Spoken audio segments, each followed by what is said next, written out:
Boa noite, pessoal. Boa noite. Mais uma vez aqui, o Bira e eu, tá? A live aí, né? Que tem assunto aí, né? Principalmente em relação ao nosso presidente, né? E aqueles invejosos que criticam o presidente, né? O presidente abaixa um pouco o teu som, tá cortando da tua voz. Abaixa um pouco o som, por favor.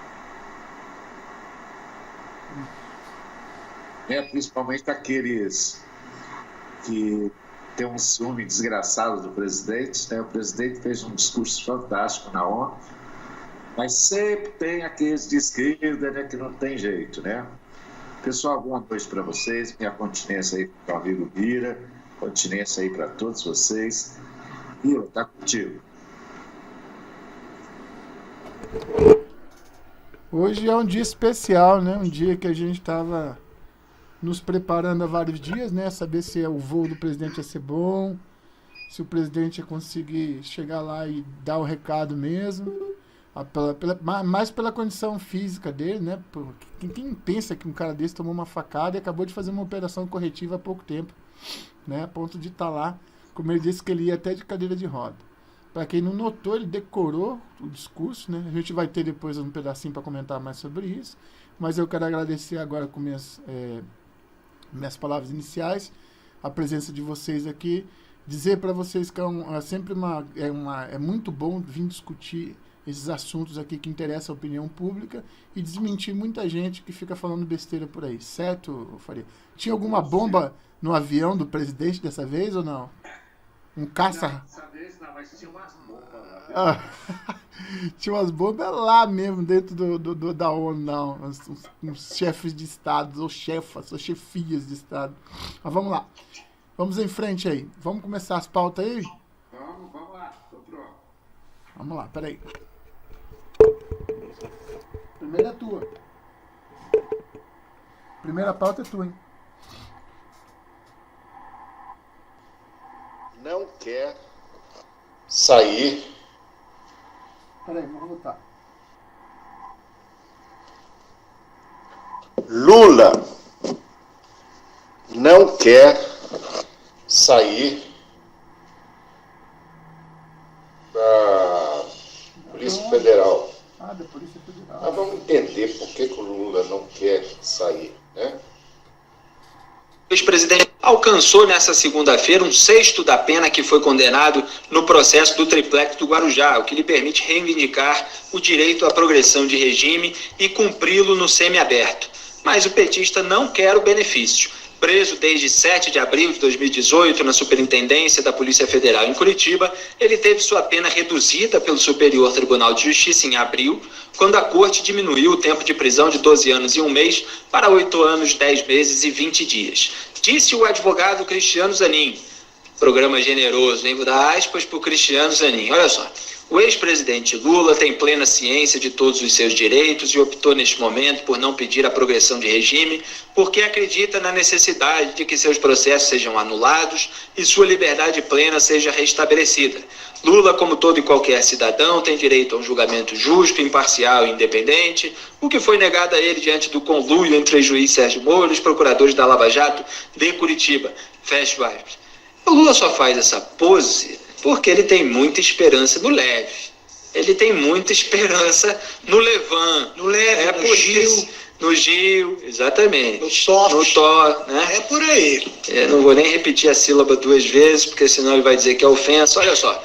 Lula foi condenado pelos crimes de corrupção passiva e lavagem de dinheiro pela posse oculta e reforma de um apartamento triplex no Guarujá, custeado pela empreiteira OAS, após benefícios indevidos à empresa em contratos com a Petrobras. O presidiário aposta no julgamento pelo STF de recursos que contestam o julgamento de recursos que contestam a atuação de Moro e dos procuradores do Ministério Público Federal na Lava Jato e que podem levar à anulação do processo.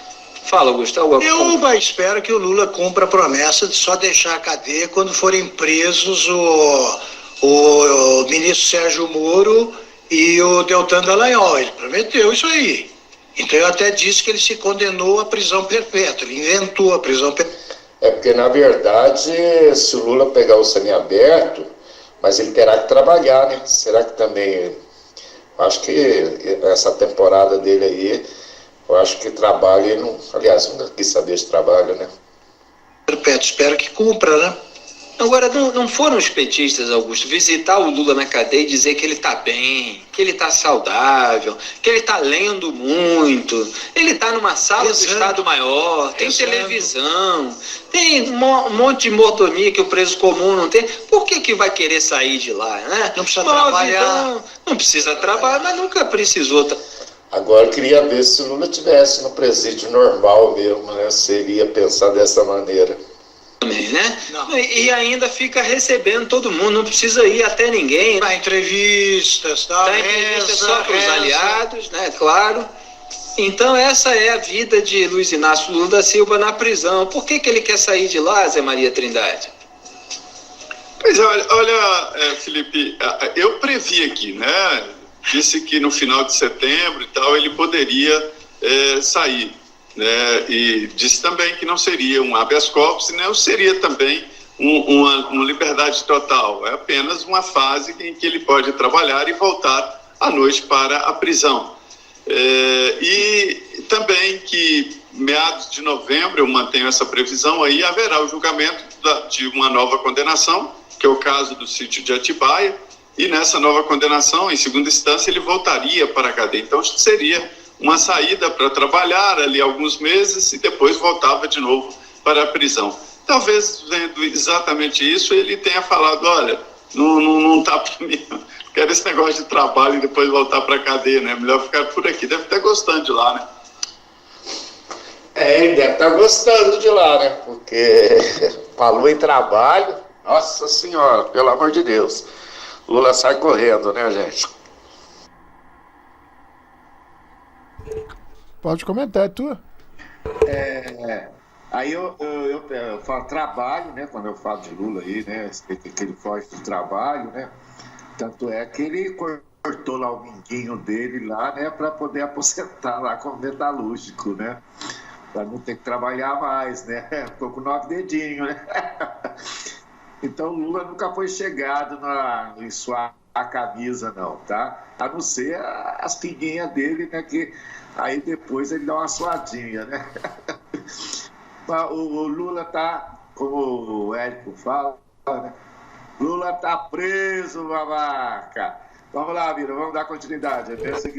Peraí, deixa eu comentar. Você esqueceu um ponto principal aí da situação. Ele vai ter que casar se ele sair. Tem isso também. De repente, ele não tá muito afim de casar também, né? Agora ele vai falando pra mulher, não, vem fazer a visita íntima aí, sem problema nenhum. Aí depois a gente conversa quando eu for solto. Agora, quando o bandido começa a gostar da cadeia, meu irmão, a coisa fica séria. Por mim, ele que fique por lá preso por muito tempo. E como você falou, o Lula tá preso, babaca, e vai vir muito mais coisa sobre ele ainda, se Deus quiser. E outra coisa, talvez ele pedisse, que nem esse pessoal que pede aí pra cumprir em liberdade, né, com o semiaberto, né? Mas daqui a pouco cai outra sentença e ele volta para uma cadeia diferente. Você já pensou para falar ninja? Vem uma outra cadeia, aí a execução da prisão vai para um presídio comum, que é onde ele deveria estar, certo? E aí? Você tá entendendo qual que é a cabeça do malandro? Então ele prefere ficar lá, porque se vier outra condenação, ele fica ali mesmo, certo? O cara toma banho de sol, sozinho, banheiro privativo, tem televisão, tem uma esteira lá, Frigobar. Tem a televisão, frigobar. Você acha que você tomar a cachaçinha dele até hoje? Eu acho que não, viu? Não me comprometo. Eu acho que não. Agora, se ele estivesse no presídio normal, será que a atitude dele seria a mesma que ele está tendo hoje? Vamos lá, próxima pauta. Presidente comenta o discurso na Assembleia Geral da ONU. Eu acho que a Assembleia Geral da ONU foi uma época certa. O Brasil estava sendo enxovalhado por parte da mídia externa no tocante à questão ambiental e preservação da nossa Amazônia. conseguimos aqui, com um discurso bastante objetivo e verdadeiro, mostrar que essa não é a realidade.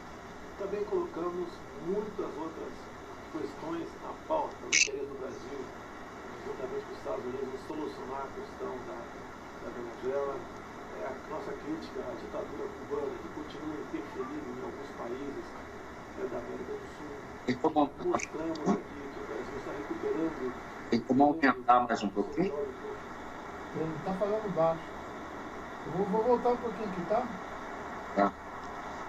Tudo estava sendo enxovalhado Melhorou? por parte da mídia externa, no tocante à questão ambiental e preservação da nossa Amazônia.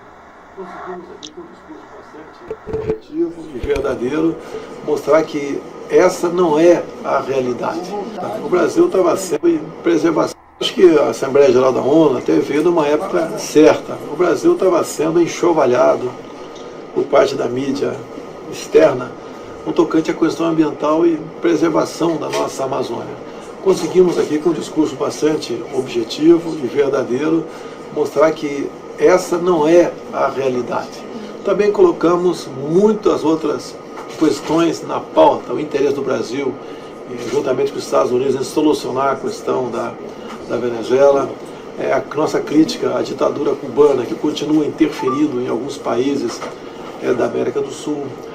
Mostramos aqui que o Brasil está recuperando o seu grau de confiança no mundo todo, se transformando num bom ambiente para negócio, desburocratizando, desregulamentando, o que é mais importante, né?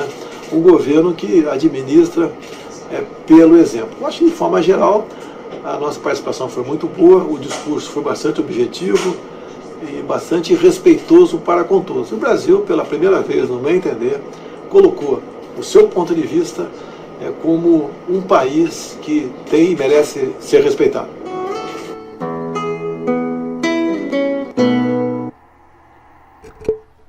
Queria fazer essa parte primeiro.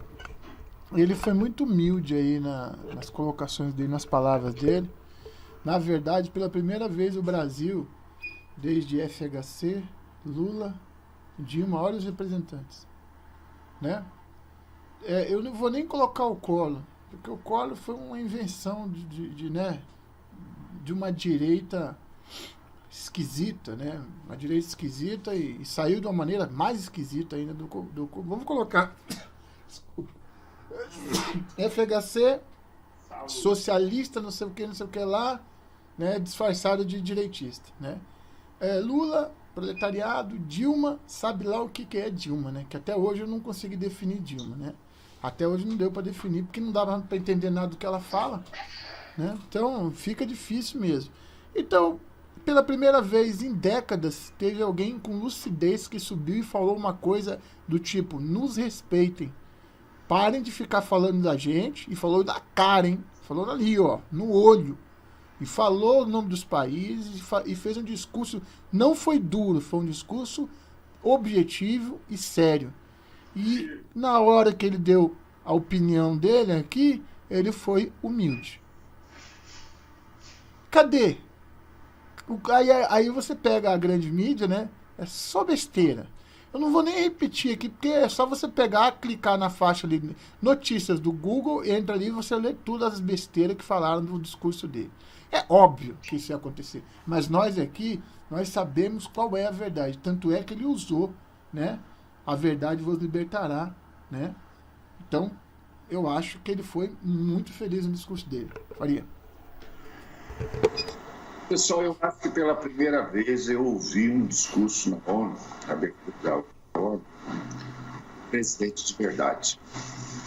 Ó, eu assisti ao vivo aqui, né, na televisão, aqui, quando ele estava falando, e eu falei para você, eu fiquei impressionado com o discurso dele, tá?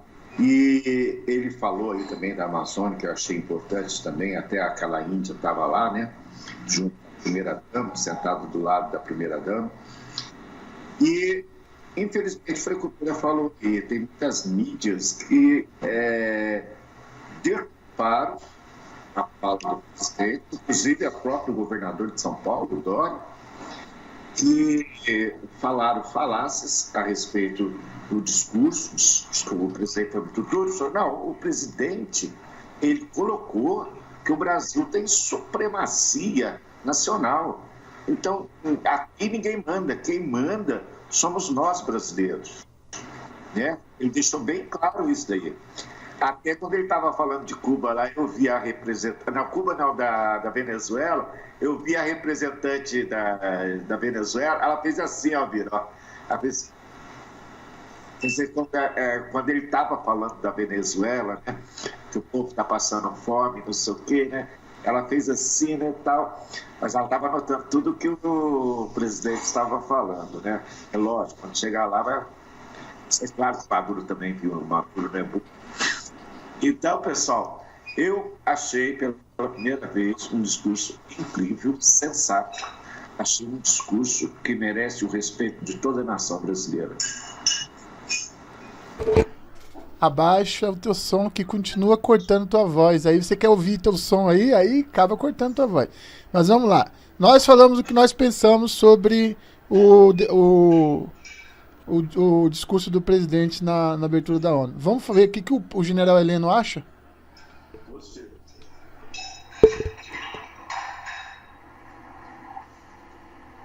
Ministro do Gabinete de Segurança Institucional, Augusto Heleno, acompanhou o presidente nessa viagem e avaliou o discurso de Bolsonaro na ONU. Vamos ouvir.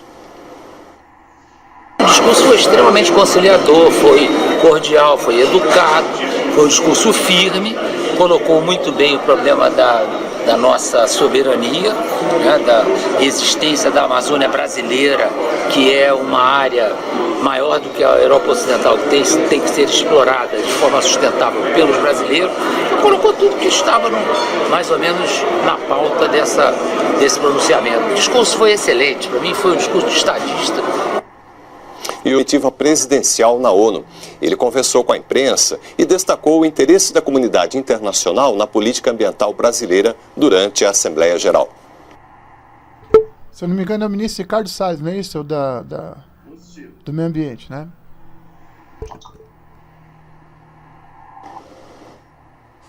Nós temos muitas informações que eles querem saber, informações que muitas vezes foram entregues de forma equivocada ou realmente não tem informação. Então o papel nosso é esse, é permanentemente apresentar dados, esclarecer dúvidas e mostrar o que a gente está fazendo e o que a gente pode fazer daqui para frente. Ministro do Gabinete. Faria, comenta você primeiro. Inclusive, após o discurso do presidente aí, ele esteve com o presidente dos Estados Unidos, o Trump, né, que elogiou o discurso do presidente Bolsonaro, né, foi um encontro rápido ali, e Bolsonaro também tinha outros compromissos, com certeza o presidente dos Estados Unidos também teria outros compromissos, mas foi um encontro rápido, aperto de mão, né, o Bolsonaro reconheceu a atitude do presidente dos Estados Unidos, que até, na verdade, o presidente dos Estados Unidos acabou complementando o discurso de Bolsonaro, quando ele falou aí a respeito do socialismo, do comunismo em relação ao mundo, né? Tá contigo, Beira. Eu vou usar uma palavra aqui muito importante que foi que o general usou. Foi um discurso de estadista, como não se via há muito tempo. O que é um discurso de estadista? Não é um discurso que está olhando para uma ideologia, né? É uma ideologia única, ou que está usando o politicamente correto, ou que está colocando os direitos humanos na frente, nem nada. Não estava falando do Brasil como um país que tem dono e que tem defesa própria, e que pode defender as suas fronteiras e pode defender as suas riquezas. Foi isso que ele falou. Tá? Inclusive ele usou o irmão grande também, né? Ele deu uma abraçada no irmão. Ó, meu irmão é esse aqui, hein? Cuidado comigo. Porque... Ele também, né, Beira? Peraí. O elogio que ele fez a Sérgio Moro, né? Tá. Mas essa é a parte que eu queria falar. E sobre a outra parte, sobre o general ter falado que ele falou como um estadista. Ele usou o capital político do juiz Sérgio Moro, mas também, né? Mas é mais um parâmetro, né? Porque o juiz Sérgio Moro tem o capital político dele no mundo inteiro, é reconhecido. Ele não foi bobo, ele usou também. Mas eu estou falando do posicionamento dele como presidente da República, né? Estou falando do posicionamento dele de maneira geral. Em nenhum momento ele teve que consultar papel nenhum, nem fez falou direto e reto e falou tudo o que ele queria falar e que precisava falar sem ofender ninguém. Exemplo. É tudo isso que eu queria dizer. Lá no final, o Ricardo Salles falou tudo o que tinha que falar também para o repórter. Ele falou, nós estamos trazendo os dados estão à disposição. Muitas coisas eles estavam errados, pensavam que sabiam e não sabiam, porque fica sabendo pela notícia ou pelos esquerdistas ou pela mídia marrom, né? Ou tem uma ideia equivocada e passam essas ideias para suas gerações, né? Quer dizer, eles acabaram com toda a Europa, agora eles querem tomar a Amazônia. Fala sério, né? Essa é uma. E aí, já pegando o gancho, se você me permite, eu queria colocar aqui o áudio do balanço da Operação Verde Brasil, já fazendo gancho com o que disse o ministro Ricardo Salles. Ou seja, tudo que está acontecendo no Brasil está acontecendo normalmente. Vamos dar uma olhadinha no balanço da Operação Verde Brasil? Lúcio.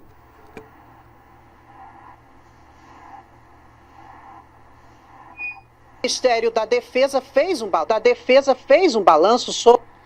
Desculpa aí. Fez um balanço sobre a Operação Verde Brasil de combate aos crimes ambientais e às queimadas na Amazônia. No primeiro mês de atuação, foram aplicadas mais de 36 milhões de reais em multas. Vou tentar aumentar aqui. Em um mês, mais... Tá baixo.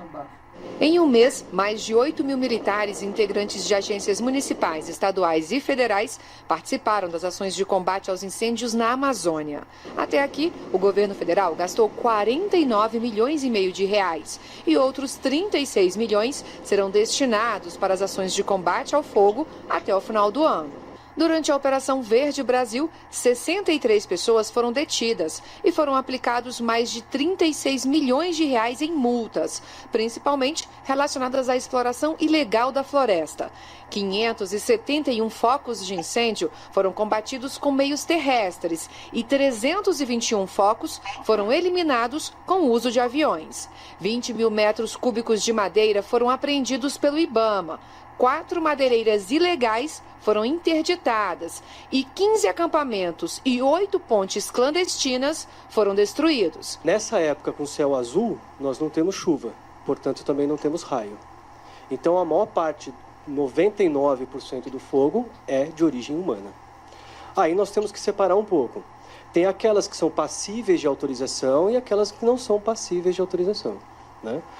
Muitos dos incêndios que a gente normalmente combate, eles são criminosos. Nesta sala, a partir do uso de radares, sensores e antenas instalados na Amazônia e com o apoio de satélites, os técnicos conseguem visualizar garimpos e pistas de pouso ilegais e onde há exploração irregular da Amazônia.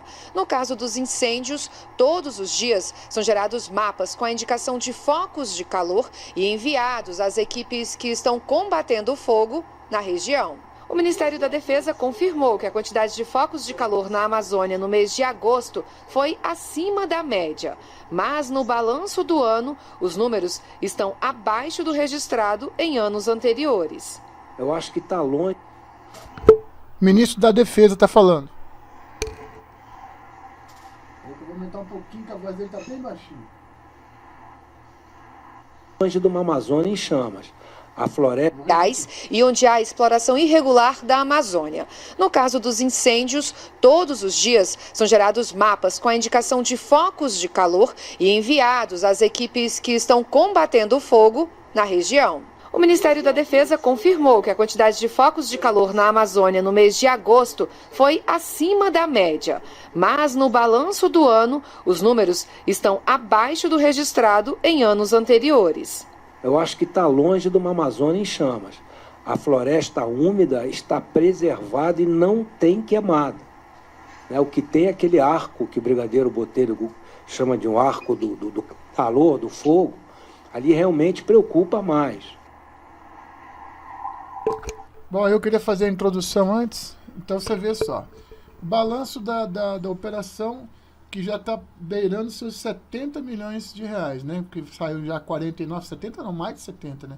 Já saiu 49 milhões, você vai ver mais 36, vai dar 75 milhões, é isso? Se não me engano? Né? Então, 85, 80 e pouco, 85, tá. Que seja. Já estão quase 100 milhões de reais já gastos já de meios e colocação de meios e articulação de meios. Eu vou dizer uma coisa. Por um lado, era mentira, falácia e era uma exacerbada motivação por outros meios e por outros interesses. Eu diria até que os interesses se casaram, né? Os interesses da Europa para não ter no Mercosul o Mercosul e Brasil dentro da Europa, né? Dentro da União Europeia. E, em outro ponto, o interesse da esquerda brasileira em desqualificar o presidente. Como mais uma vez aconteceu que eles deram com os burros na água, né? Nenhum nem outro. E ainda tiveram que ouvir caladinho o discurso do presidente esfregando na cara deles. E agora, com a Operação Verde Brasil, concluindo esse impacto que nós tivemos na ONU em relação à França, à Alemanha, ao pessoal ter dito que tinha que ter para pensar em fazer uma intervenção na Amazônia dos países da ONU, sabe? Dentro dessa ideia mater, vamos dizer assim, o discurso do presidente da República jogou um balde de água fria, e junto com a Operação Verde Brasil, que já está com seus números aí e que os focos já estão sendo debelados. Faria. Eu acho que tá ok, Vira. Vamos para a próxima? Vamos? Próximo? Vamos. Então, assim, ó. Nós vamos pegar aqui o comentário do Alexandre Garcia, que fala sobre os hackers intrigando o governo com a Lava Jato.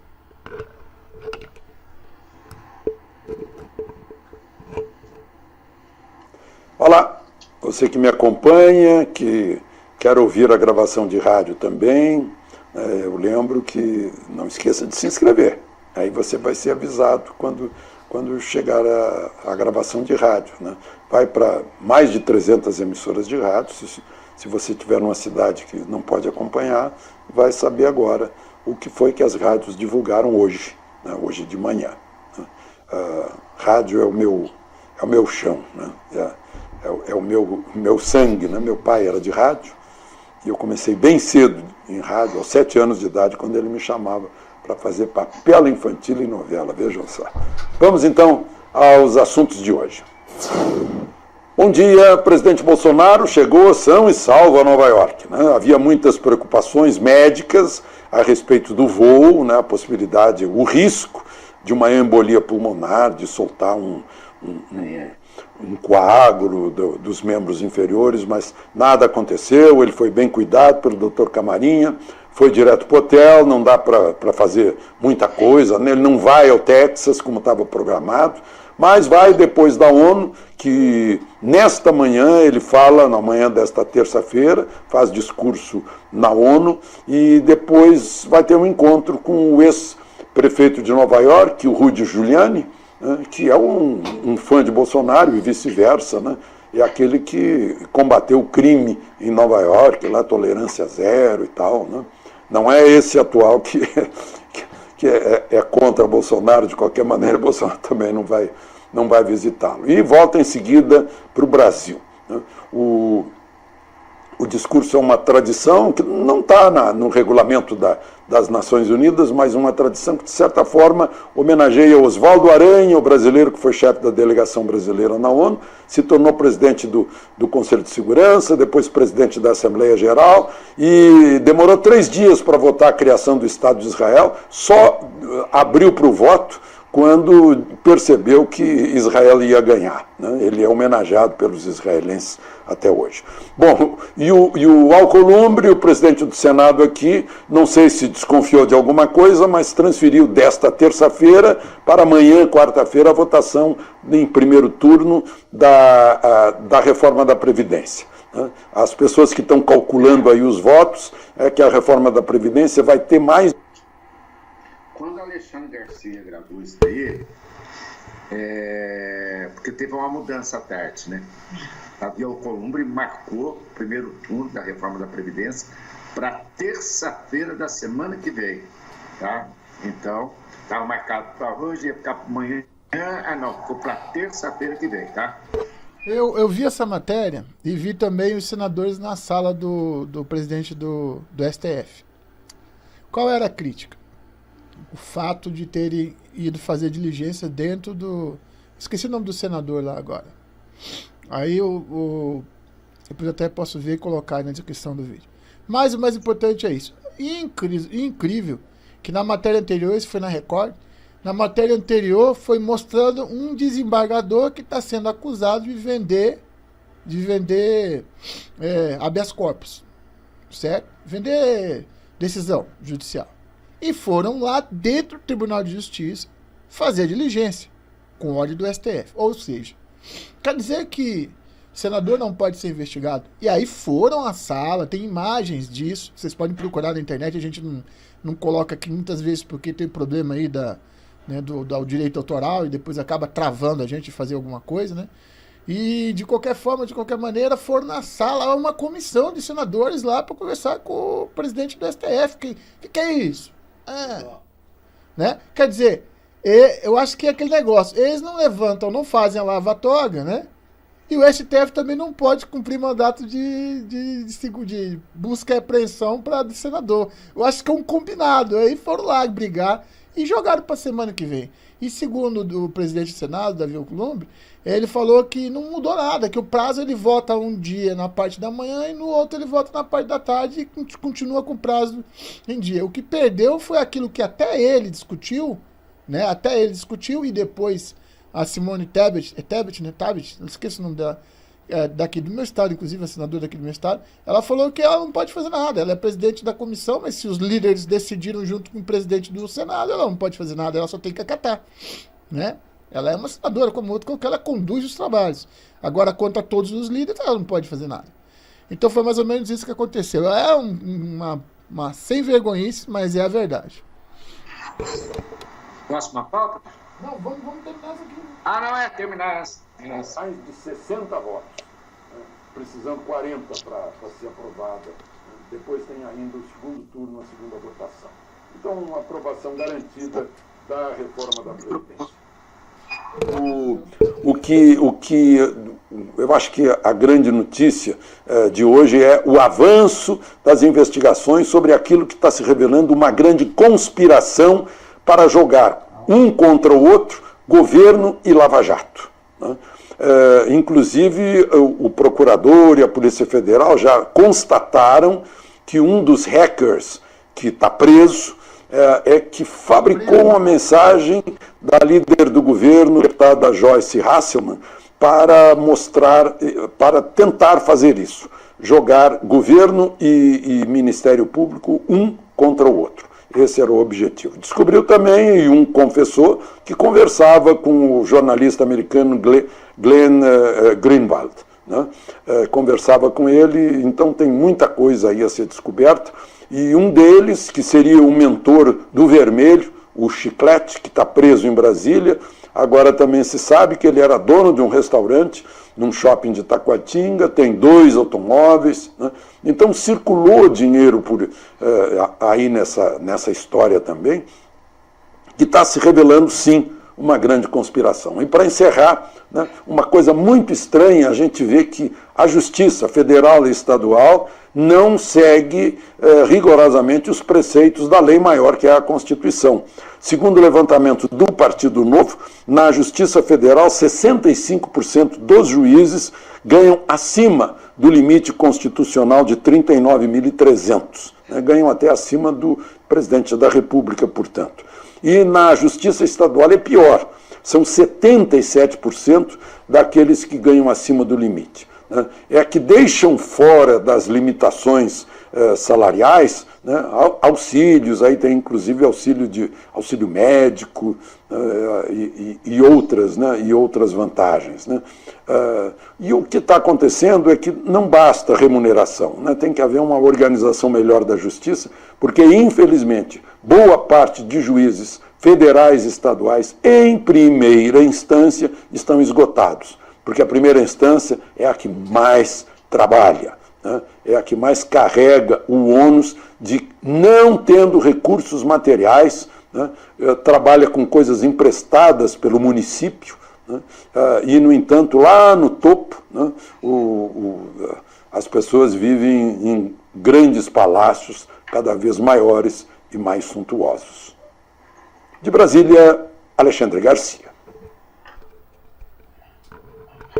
O Alexandre Garcia sempre nos ensinando, nos trazendo sua palavra, né, de simples, rápida, precisa, mas quando ele falou ali sobre os hackers, né, que tiveram contato com o Verdivaldo aí, eu não falo o nome desse cara nem a pau, certo? Foi comprovado que ele já tem muita coisa já pesando sobre ele. E isso é o que está já em público, fora o que está em investigação ainda, hein? Então agora eu acho que ele está um pouco preocupado, acredito eu. Mais um pouco preocupado, tanto com se quebra do sigilo do marido dele, né, do maridão, quanto agora saber como que ele vai explicar esse contato dele com os hackers, né? Que já estão presos, inclusive, né? Bom, essa análise do Alexandre Garcia da primeira vara, da justiça, de primeiro escalão, vamos dizer assim, até os últimos escalão, tanto na parte de salarial quanto na parte de trabalho, às vezes um juiz de primeira instância ele faz um trabalho magnífico, chega lá em cima, por uma canetada, sabe-se lá por quê, um ministro do Supremo Tribunal Federal derruba um bom trabalho, uma boa investigação da Polícia Federal. Dá um desânimo muito grande, deve dar um desânimo muito grande. É como você construir um castelo de areia lindo e vem um cara e pisa em cima, né? Bom, duas palavras aí, Faria. Eu concordo com você, né? Eu acho que deve ser revoltante, né? Um juiz fazer um trabalho magnífico, chega no Superior Tribunal Federal, tudo vai por água abaixo, né? Vamos para a próxima pauta, Pedro? Pois é, a próxima pauta, e faltou a gente falar sobre os salários, né? Esses salários só são possíveis por causa dos penduricalhos, tá? Então começa não sei o que disso, não sei o que de auxílio disso, auxílio daquilo, já ganha um salário enorme. Ficou não sei em tal lugar tanto tempo, incorpora, quando vai ver, está no teto lá em cima.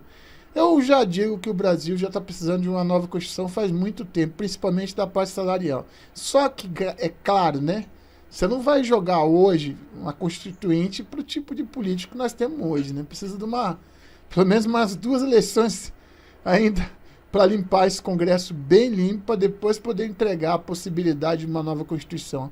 Porque hoje, se der para do nível desse Congresso que faz lei contra abuso de autoridade, do nível desse Congresso que empurra uma votação importante, do nível desse Congresso que abre uma CPI para investigar a Lava Jato, que é justamente vamos dizer assim, a instituição, bem dizer, né?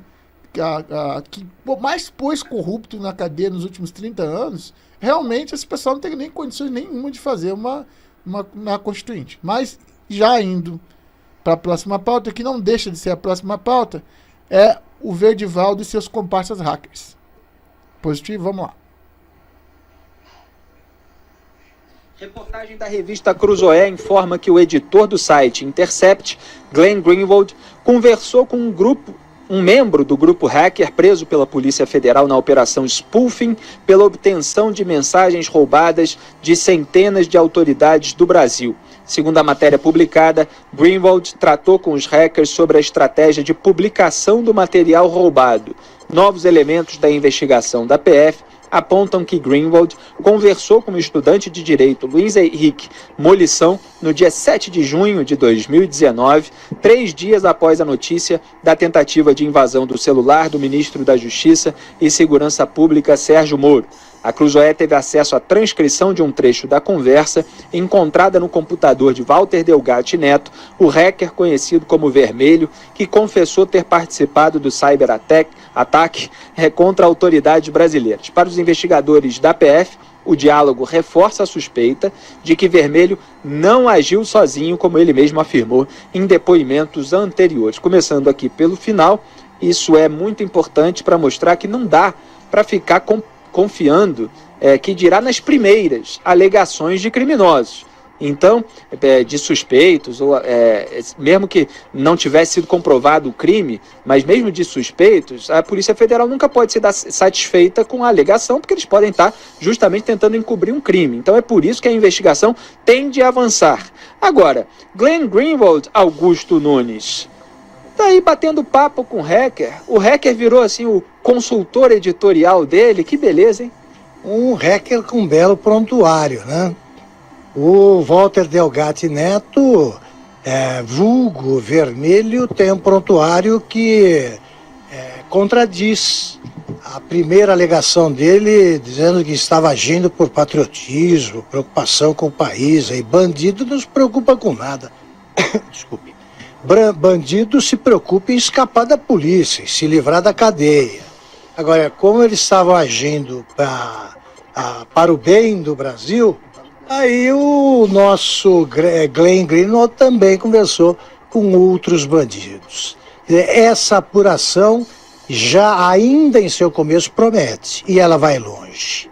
E eu quero ver agora o Glenn Greenwald se queixar de que estão obtendo material que é dele, né? Estão invadindo a privacidade e tal.